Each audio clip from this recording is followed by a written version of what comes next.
Okay. And the next thing is that next question is like, what kind of people Indian Navy is looking for? Like, what kind of qualities you need to have? What kind of personality you need to have?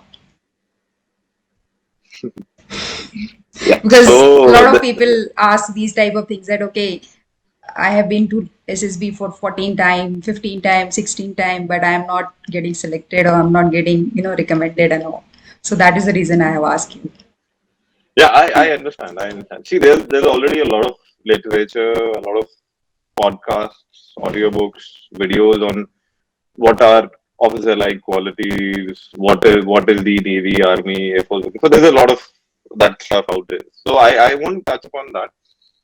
I have a very I've like obviously lost touch with him over some time, but there's a course mate of mine who has started his own training series for SSB graduates. And he and I had a discussion a while back as to what exactly are I look at my course mates, see 248 of my course mates who passed out with me in my course, and there's a very wide variety of people. Whether you look at it physically, you look at it geographically. Inherently, in the engineering batch, there were 19 of us, and I think we covered almost all major geographical areas of India. There were people from Northeast, there were Bengalis, there were Himachalis, there were people from Punjab, Rajasthan, Madhya Pradesh, South India, Maratha. We had so you there is no set template of what the SSB and leave out the forces the SSB looks for. So there is no set template there. Having said that, there are certain basic things which the SSB looks for, and these are not these may not be certainly things. Yes, of course, there are these are things which anybody would use as an officer in the forces, but these things may not be just present right now. They'll come. You may have the potential to be a great leader, but yes, you're not a great leader right now. So the potential part is what the SSB checks. From what I have understood, there are a lot of training academies who sort of guarantee that yes, we get you that admit, and I've never used it, so I cannot comment on their efficacy. But you don't really need you will not need 15 attempts to know whether it suits you or it doesn't suit you. First attempt, probably, I would say that somebody who didn't get in the first try may have misread the situation.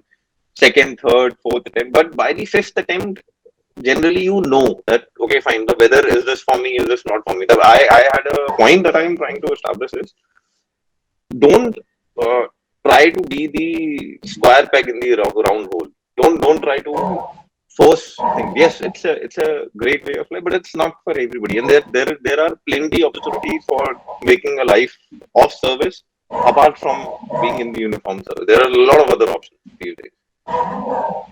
So I whoever I meet, young graduates or people who are about to graduate, and if I am able in a position to give them any piece of advice, I would give them the advice of researching options. Know your options at that point. This is something which I didn't have. I did not do this, and I don't feel that I'm anyway wrong because of that. But I feel that I made a more conscious decision at that point of time, I would have steered myself a little better. I didn't have that sort of foresight at that point. That is something which will serve you well, irrespective of whatever place that you go to. There are so many people who do great work in the government sector. There are so many people who do amazing work in the non-profit sector. Even in the civil services, there are so many avenues these days. So it breaks my heart to see somebody giving 15 attempts at something and then failing. It's heartbreaking. But then you realize that there's so much of effort you're spending. Why don't you try and think of and research options a little bit more? You go out there, give your best. But if it doesn't work out, don't, because you're 20, 21 years. There's nothing. If I'm on the upper end of the spectrum that I'm doing, you're in your very, very early 20s. You have your whole life spelled out in front of you. And if you have the capability of preparing for and giving an SSB exam, which is I like to draw this comparison.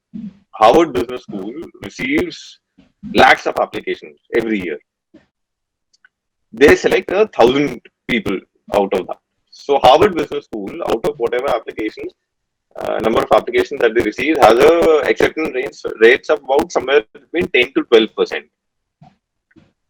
The SSBs have a acceptance rate of probably 5 to 6%.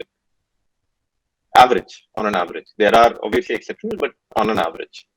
So you imagine the odds that you're playing, and you imagine that okay, these things are going to take time and not fructify. Might not fructify immediately. So have your options clear and have this habit of making your plan B, plan C. Okay, if this doesn't work out, I'll do this. Yes, this is something I like doing.